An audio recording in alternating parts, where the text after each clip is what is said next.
नमस्ते, मी अमोलराव माळवतकर. शेतकरी मित्रांनो, आज आपण आलेलो आहोत सह्याद्रीच्या पर्वतरांगेच्या जवळच असणारं गाव खेड शिवापूर.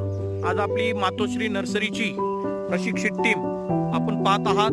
ही छाटणी पण सुरू आहे आणि झाडांची चाळणी आणि यांना जी खत व्यवस्थापन द्यायचं आहे, तर आपल्याला एक्सपोर्ट क्वालिटीचा माल काढण्यासाठी ऑर्गॅनिक आणि सेंद्रिय खतांच्या मात्रा देऊन हे अशा पद्धतीने आपला मेंटेनन्स चालू आहे.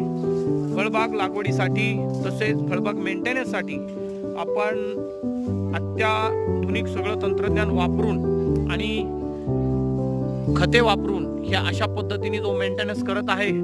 आपण पाहू शकता ही मातोश्री नर्सरीची आज ही जवळपास 25 लोकांची टीम खेड शिवापूर मधल्या गावामध्ये प्रशांतजी पवार यांच्या फार्मवरती हा मेंटेनन्स करण्यासाठी आपण आलेलो आहोत. मध्यंतरी खूप पावसामुळे हा मेंटेनन्स राहून गेला, परंतु मी सर्व शेतकरी मित्रांना सांगतो, हा मेंटेनन्स खरा तर आपल्याला एप्रिल आणि मे मध्ये करायचा आहे.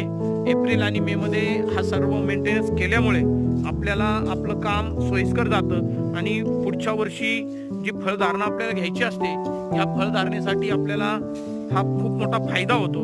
नाहीतर सर्व लोकांच्या ज्या तक्रारी असतात की आमची फळबाग ही खूप लेट येते आणि मग त्याचं कारण असतं की आपण जो मेंटेनन्स वेळेवर करत नाही, त्यामुळे त्याला ट्रीटमेंट व्यवस्थित मिळत नाही आणि आपली मोहर येण्याची प्रक्रिया लांबते आणि कालांतराने आपल्याला फळं आपली मार्केटला लवकर पोहोचत नाही आणि मग आपल्याला पाहिजे तेवढा तसा दर भेटत नाही. त्यामुळे दरासाठी आपण तर आता एक्सपोर्ट क्वालिटीमध्येच काम करायचं ठरवलं आहे. एक्सपोर्ट क्वालिटीमध्ये काम करत असताना सेंद्रिय खतांची मात्रा देऊन आपल्याला या सगळा मेंटेनन्स करून आपली आंतरराष्ट्रीय बाजारामध्ये आपली फळं कशी विकली जातील आणि अधिकचा भाव आपल्याला कशा पद्धतीने मिळेल, यासाठी ही मातोश्री नर्सरीची टीम आहोत. आज आपण आंबाबागेमध्ये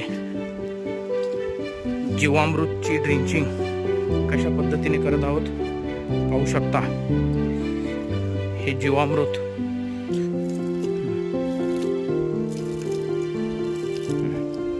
बरोबर झाडाच्या कॅनोपीनुसार हे आपण ट्रीटमेंट करत आहोत.